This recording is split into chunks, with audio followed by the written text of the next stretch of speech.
Shalom anak-anak ibu semuanya. Apa kabar hari ini? Baiklah, sebelum kita masuk ke materi kita, ada baiknya kita bersatu di dalam doa. Kita berdoa. Terima kasih Yesus, terima kasih Bapa untuk segala berkat yang Kau berikan Tuhan. Kami datang kembali untuk memulai pelajaran kami Tuhan. Berkati segala apa yang kami pelajari, biarlah kami memahami dan dapat melakukan segala kebaikan yang Engkau perintahkan di dalam firman-Mu. Terima kasih Yesus, terima kasih Bapa. Kami berdoa dan mengucap syukur. Haleluya. Amin. Baiklah anak-anak, seperti biasa sebelum kita memulai pelajaran, kita akan membagikan ayat mas. Ayat mas kita hari ini tertulis di dalam Matius 6 ayat 15. Buka semua Alkitabnya. Matius 6 ayat 15. Tetapi jikalau kamu tidak mengampuni orang, Bapamu juga tidak akan mengampuni kesalahanmu. Baiklah, kita akan memasuki pembelajaran kita yang baru. Tujuan pembelajaran kita hari ini adalah yang pertama, menghargai harkat dan martabat diri sendiri sebagai ciptaan yang segambar dan serupa dengan Allah. Yang kedua, menghargai perbedaan di antara sesama. Dan yang ketiga, menghargai hak asasi orang lain sebagai wujud menghormati martabat yang diberikan Tuhan kepadanya.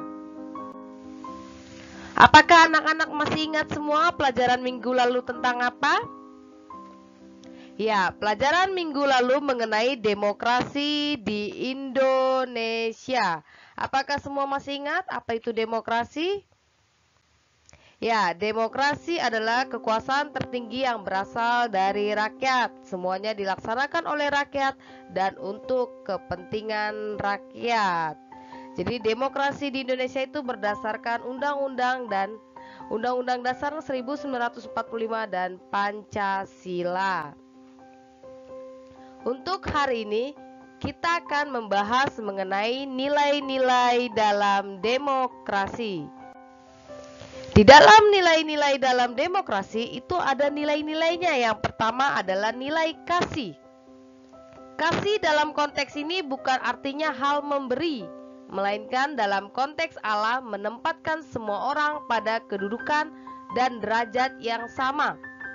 Kasih Allah diberikan sama kepada semua orang tanpa pandang bulu. Semua manusia berharga sebab diciptakan segambar dan serupa dengan Allah. Dalam demokrasi, kasih Allah menempatkan manusia pada yang pertama, kedudukan dan derajat yang sama. Yang kedua, harkat dan martabat sebagai gambar dan rupa Allah. Tanggung jawab yang sama. Dan yang keempat, kebebasan untuk menentukan pilihan pribadi. Jadi setiap orang berkewajiban menerima orang lain dengan kasih, memperlakukan dengan hati yang mengasihi, menghargai pendapat dan pilihan orang lain, serta memberi kesempatan untuk menjalani pilihannya. Sikap demokrasi bukan hanya untuk bermufakat saja, tetapi menerima untuk tidak mufakat tanpa perlu terjadi perpecahan. Kasih tidak dibatasi oleh pendapat orang lain, tidak juga dibangun di atas persamaan. Lalu nilai-nilai yang kedua adalah keadilan. Demokrasi menempatkan semua rakyat pada perlakuan yang adil dan memperlakukan sesamanya juga adil, karena tidak ada diskriminasi. Semua orang bebas menentukan pilihannya, mengutamakan keadilan yang merata dengan melaksanakan hukum dan peraturan serta menjunjung tinggi kebenarannya. Kita lihat di 1 Raja-Raja 3 ayat 16 sampai 28. Buka Alkitabnya. 1 Raja-Raja 3 ayat 16 sampai 28. Sudah buka? Katakan amin. Di sini mengatakan Raja Salomo diperhadapkan dengan persoalan tentang perebutan oleh dua wanita yang mengaku sebagai ibu kandungnya. Jadi kisah di mana ada dua orang anak dan dua orang ibu, tetapi satu anak meninggal karena tertimpa lalu diperebutkan oleh dua orang ibu. Itulah di 1 Raja-Raja 3 ayat 16 sampai 28. Di sini Raja Salomo bertindak adil dan bijaksana. Dia memberikan hak kepada ibu kandung dari bayi yang diperebutkan. Di sini ada nilai keadilan. Jadi di sini Raja Salomo adalah raja yang bijaksana, yang berhikmat. Dilakukanlah keadilan yang benar. Nilai keadilan dan keterbukaan mengandung makna sederhana dalam perbuatan dan sikap yang jujur. Membangun rasa percaya dalam hubungan sosial masyarakat. Tidak diskriminatif. Proporsional, memahami perilaku sesama dan bersikap bijak. Lalu nilai yang ketiga adalah nilai kebebasan dalam berpendapat. Apakah masih ingat tadi nilai pertama apa? Ya, nilai pertama adalah kasih. Nilai kedua apa? Ya, nilai kedua adalah keadilan. Dan nilai yang ketiga adalah kebebasan dalam berpendapat. Demokrasi Pancasila dianut dan dilakukan untuk melindungi kebebasan dan kemandirian dalam menyampaikan pendapat, musyawarah, dan hak asasi manusia. Nilai kebebasan dalam berpendapat dalam musyawarah mufakat mengandung makna bahwa setiap kesempatan yang berhubungan dengan pengambilan keputusan diperlukan kesadaran dan kearifan. Jadi di sini kebebasan berpendapat bukanlah kebebasan mutlak. Sebab kebebasan setiap orang dibatasi oleh kebebasan orang lain. Kebebasan yang bertanggung jawab dilaksanakan dengan rasa yang tanggung jawabnya yang tinggi. Dalam kehidupan bermasyarakat, ada batas-batas yang harus dihormati bersama, yaitu hak-hak orang lain, di mana setiap orang harus memenuhinya sebagai kewajiban diri sendiri. Setiap orang bertanggung jawab menyatakan kebenaran dengan bebas, tetapi juga harus menyampaikan dengan bijak, agar hubungan antar pihak berjalan dengan baik dan tidak menimbulkan benih-benih konflik. Kita lihat di sini kisah firman Tuhannya, dasar teologisnya, bagaimana tentang kebebasan dalam berpendapat. Di dalam Yosua 24 ayat 15, di sini ada kisah mengenai Yosua yang dia bebas dalam melakukan pendapatnya. Setelah bangsa Israel menduduki tanah Kanaan dan semua suku telah mendapatkan tanah bagiannya masing-masing, mereka mengikuti cara hidup bangsa kafir dan sekitarnya. Yosua yang memimpin menggantikan Musa mengingatkan mereka bahwa Allah telah membebaskan mereka dari perbudakan di Mesir dan dari tangan Firaun. Yosua mengumumkan pilihannya kepada bangsa Israel. Tetapi jika kamu anggap tidak baik untuk beribadah kepada Tuhan, pilihlah pada hari ini kepada siapa kamu akan beribadah. Allah yang kepadanya nenek moyangmu beribadah di seberang sungai Efrat, atau Allah Amori yang negerinya kamu diami ini. Tetapi aku dan seisi rumahku akan beribadah kepada Tuhan. Di sini Yosua mengatakan kepada bangsa Israel, lu mau sembah Allah yang mana? Mau Allah yang di seberang sungai Efrat atau Allah yang negerinya didiami ini? Tapi kalau saya dan keluarga itu beribadahnya hanya kepada Tuhan, yaitu nilai-nilai kebebasan dalam berpendapat. Lalu yang terakhir, harkat dan martabat. Ada nilai kasih, nilai keadilan, lalu nilai kebebasan berpendapat, dan yang keempat nilai harkat dan martabat. Allah itu adalah adil. Dia menciptakan manusia dengan kedudukan yang sama, memiliki harkat dan martabat mulia, dan derajat yang tinggi dari semua makhluk ciptaannya di alam semesta. Menghormati pilihan orang lain, menghargai pendapat orang lain adalah kewajiban semua orang. Hal ini mengandung makna bahwa manusia ciptaan menghormati Allah Sang Pencipta, Itu sebabnya demokrasi menjadi salah satu wujud kasih Allah kepada setiap orang. Dengan demokrasi pula manusia dapat mengekspresikan kasih kepada manusia. Di sini di dalam firman Tuhan Roma 15 ayat 1 sampai 2 mengatakan, kita yang kuat wajib menanggung kelemahan orang yang tidak kuat, dan jangan kita mencari kesenangan kita sendiri. Setiap orang di antara kita harus mencari kesenangan sesama kita demi kebaikannya untuk membangunnya. Lalu di ayat 7-nya, sebab itu terimalah satu akan yang lain sama seperti Kristus juga telah menerima kita untuk kemuliaan Allah.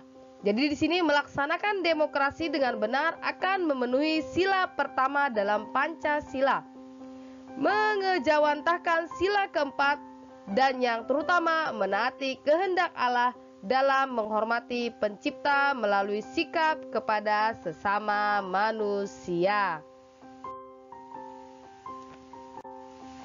Oke, kita masuk ke tugas. Di dalam tugas itu buka bukunya halaman 16.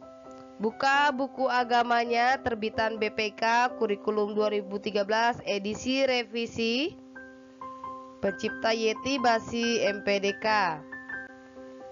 Buka bukunya halaman 16. Di sini ada 6 soal untuk satu kasus. Pertama, kita harus buka Kisah Para Rasul 6 ayat 1 dengan 7. 1 sampai 7. Sudah dapat semuanya? Kisah Para Rasul 6 ayat 1 sampai 7. Ibu baca ya. Judulnya 7 orang dipilih untuk melayani orang miskin. Pada masa itu, ketika jumlah murid makin bertambah, timbullah sungut-sungut di antara orang-orang Yahudi yang berbahasa Yunani terhadap orang-orang Ibrani. Karena pembagian kepada janda-janda mereka diabaikan dalam pelayanan sehari-hari. Berhubung dengan itu, ke-12 rasul itu memanggil semua murid berkumpul dan berkata, kami tidak merasa puas karena kami melalaikan firman Allah untuk melayani meja. Karena itu, saudara-saudara, pilihlah 7 orang di antaramu yang terkenal baik dan yang penuh roh dan hikmat, supaya kami mengangkat mereka untuk tugas itu, dan supaya kami sendiri dapat memusatkan pikiran dalam doa dan pelayanan firman. Usul itu diterima baik oleh seluruh jemaat. Lalu mereka memilih Stefanus, seorang yang penuh iman dan Roh Kudus, dan Filipus, Prokorus, Nikanor, Timon, Parmenas, dan Nikolaus, seorang penganut agama Yahudi dari Antioquia. Mereka itu dihadapkan kepada rasul-rasul, lalu rasul-rasul itu pun berdoa dan meletakkan tangan di atas mereka. Firman Allah makin tersebar dan jumlah murid di Yerusalem makin bertambah banyak. Juga jumlah besar imam menyerahkan diri dan percaya. Jadi setelah dibaca identifikasi masalah, apa saja masalah yang terjadi tentang 7 orang dipilih untuk melayani orang miskin. Apa aja masalahnya tadi kan sudah kita baca, sudah dapat. Lalu kita tulis identifikasi masalahnya. Oh, ini masalah yang pertama, yang kedua ini, yang ketiga ini. Lalu setelah kita mengumpulkan masalahnya, kita lihat. Kita kumpulkan informasi. Apa tujuannya? Apa solusinya? Apa syaratnya? Dan apa hasilnya dari kisah firman Tuhan tadi? Apa tujuan tadi tentang firman Tuhan itu? Tentang kisah 7 orang dipilih untuk melayani orang miskin tadi. Lalu apa solusi dari masalah tersebut? Tadi kan sudah kita identifikasikan. Lalu apa syarat-syaratnya untuk menyelesaikan masalah itu? Lalu hasilnya bagaimana? Setelah itu kita olah data kita. Cara berdemokrasi yang dilakukan dalam kisah itu bagaimana? Kita sudah belajar tentang demokrasi tadi kan? Lalu cara berdemokrasinya bagaimana? Kita bandingkan lagi sama nilai-nilai kekristenan yang tadi tuh, nilai keadilan, kasih, masyarakat, mufakat, martabat, dan harkat, itu tadi kita bandingkan. Lalu nomor 5, nilai yang terkandung atau terpenuhi dalam cara berdemokrasi pada pemilihan diaken ini. Nilai apa aja yang terkandung? Kayak gitu ya. Jadi 4 tadi cara berdemokrasinya bagaimana, dia melakukan musyawarah kah, dengan cara mufakat, apa bagaimana. Lalu nilai apa yang terkandung tadi? Yang di 4 itu. Lalu kesimpulan. Oke, tugas ini dikumpulkan seperti biasa. Jadi jangan lupa kita harus merangkum. Tugasnya ada 2. Pertama, merangkum semua materi di bab 3, nilai-nilai dalam demokrasi. Setelah kita rangkum, kita kerjakan tugas ini yang ada 6 soal. Habis itu dikumpul, dikerjakan di buku tulis. Jangan lupa dikasih ke ibu. Oke, sekian dari pelajaran kita hari ini. Kita tutup di dalam doa. Terima kasih Yesus, terima kasih Bapa untuk segala berkat yang Kau berikan kepada kami Bapa. Kami telah selesai belajar hari ini Tuhan. Biarlah apa yang kami pelajari mengenai nilai-nilai dalam demokrasi ini Tuhan dapat kami terapkan di dalam kehidupan kami Tuhan. Biarlah kami Tuhan memiliki nilai kasih, keadilan, kebebasan berpendapat, dan harkat martabat sesuai dengan yang Kau ajarkan. Terima kasih Yesus, terima kasih Bapa. Kami berdoa dan mengucap syukur. Haleluya. Amin. Oke, shalom, sampai berjumpa minggu depan. Tuhan Yesus memberkati.